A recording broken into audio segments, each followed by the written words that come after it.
शाम को आते हुए राशन लेते आना और हाँ, मुन्ना के स्कूल में फीस भरनी है, उसके लिए पैसे देते जाओ। बीबी की इस मांग पर जेबें उल्टी करके दिखाने के सिवा बड़े के पास कोई दूसरा उत्तर नहीं था। माथे पर चिंता की सिकनों के साथ सवेरे तो बड़ा भाई अपने काम पर निकल गया, लेकिन उस शाम उसने पूरे परिवार के सामने इस आर्थिक संकट को दूर करने के लिए एक प्रस्ताव रखा। क्यों ना हम उस प्लॉट को बेच दें जिसे बाबूजी ने लक्ष्मी को शादी में देने के लिए खरीदा था। बेटी को दी हुई चीज वापस नहीं मांगते। पाप लगता है, लक्ष्मी का जन्म होते ही घर खुशियों से भर गया था, तभी तुम्हारे बाप ने ये तय कर लिया था कि ये प्लॉट लक्ष्मी का है, जो उसे उसकी शादी में दे दिया जाएगा। माँ ने अपना विरोध जताते हुए कहा, कौन सी बेटी? वो बेटी जो प्रेम विवाह कर घर की इज्जत को खाक में मिला गई और पिताजी की अंतिम यात्रा में भी ना शामिल हुई। बड़े ने टोंट मारते हुए कहा, मेरा मुंह मत खुलवाओ यहाँ। कौन नहीं जानता कि लक्ष्मी को उस दिन गली के नोके से ही लौटा दिया गया था और उससे अपने पिता से आखिरी बार मिलने का हक भी छीन लिया गया था। माँ ने अपनी बेटी का पक्ष लेते हुए कहा। माँ के इस वार से दोनों बेटे चुप हो गए। ना बड़ा बेटा कुछ बोल पाया, ना छोटे बेटे के मुंह से कोई शब्द फूटा। थोड़ी देर की शांति के बाद छोटा भाई बोला, प्लॉट बेच तो देंगे, पर क्या लक्ष्मी कागजात पर दस्तखत करेगी? मुझे नहीं लगता वो हमारा भला सोच भी सकती है। आखिर है तो औरत जात ही ना, पुरुषों की परिस्थिति कैसे समझ पाएगी? काफी वाद विवाद और सोच विचार के बाद उस बात पर सहमत हुए और पड़ोस के मोहल्ले की लक्ष्मी की दोस्त को बोलकर लक्ष्मी को घर आने का न्योता दे दिया गया। अगले दिन सुबह से गली के नाके पर खेल रहे बड़े भाई के लड़के की बुआ आ गई की आवाज़ सुन घर वाले चौकन्ने हो गए।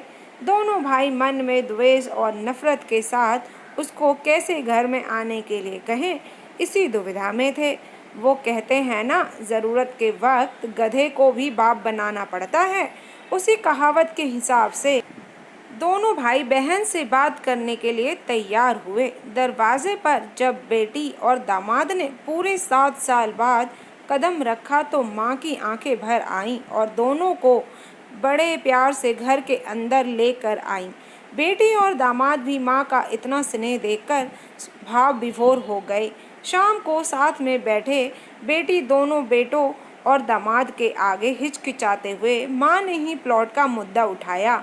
लक्ष्मी को थोड़ा अंदेशा था कि कोई बड़ी बात होगी। लक्ष्मी उसी दिन से ये सोच रही थी कि ऐसी क्या बात हो सकती है कि जो खड़ूस भाई उसे बाप का मुंह भी दिखाने के खिलाफ थे, वो अचानक इतने कैसे पिघल गए। लेकिन अब उसको सारी बात समझ में आ गई थी।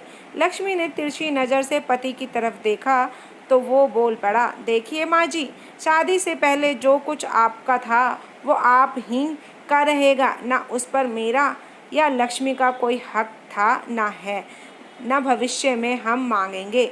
इसीलिए आप निश्चित होकर उस प्लॉट के साथ जो करना है कीजिए। आप जहाँ कहेंगे हम वहाँ साइन कर देंगे।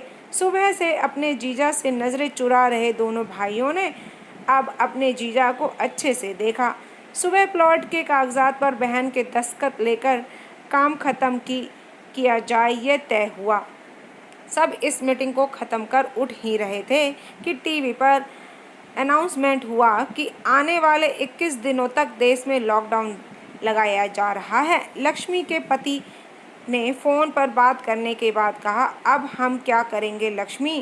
कल की बस भी रद्द हो गई है और 21 दिनों तक कोई बस नहीं है। हम तो फंस गए यहाँ।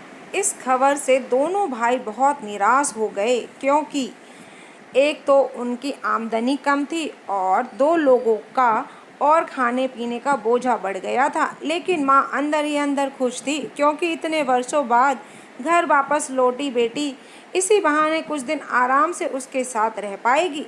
दोनों भाई छटूक सब्जी और फल बेचा करते थे। कुछ दिनों में ही लॉकडाउन के चलते और कोरोना वायरस के चलते लोगों ने उनसे सब्जी और फल खरीदने बंद कर दिए। पहले से खराब उनकी आर्थिक स्थिति और ज़्यादा खराब होने लगी और वे मन ही मन लक्ष्मी के कदमों को अशुभ मानने लगे। बहन और जीजा जी से उनकी ये हालत छुपी नहीं थी। लक्ष्मी के कहने पर उसके पति ने दोनों भाइयों की सब्जी और फल की रेडियो पर लोहे की रॉड और जालियां फिट कर दी। बाजार जाकर दोनों के लिए कैप, हाथों के दस्ताने और थोक के भाव से सब्जी और फल खरीद लाए। दोनों की रेडियो अच्छे से तैयार कर फल और सब्जियां ढक कर दोनों भाइयों को टोपी और दस्ताने देकर जीजा जी ने उनसे कहा, एक बार इस तरह से धंधा करके देखो, शायद आपका मुनाफा बढ़ जाए। थोड़ी आनाकानी करने के बाद दोनों भाइयों ने जीजा जी के समझाए अनुसार धंधा शुरू किया।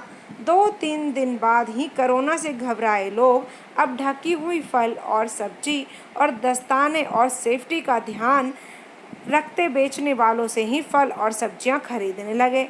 इस तरह समझदार दामाद की वजह से धीरे धीरे दोनों भाइयों का धंधा अच्छा चलने लगा और उनके घर का गल्ला जो पहले खाली हो रहा था अब धीरे धीरे भरने लगा।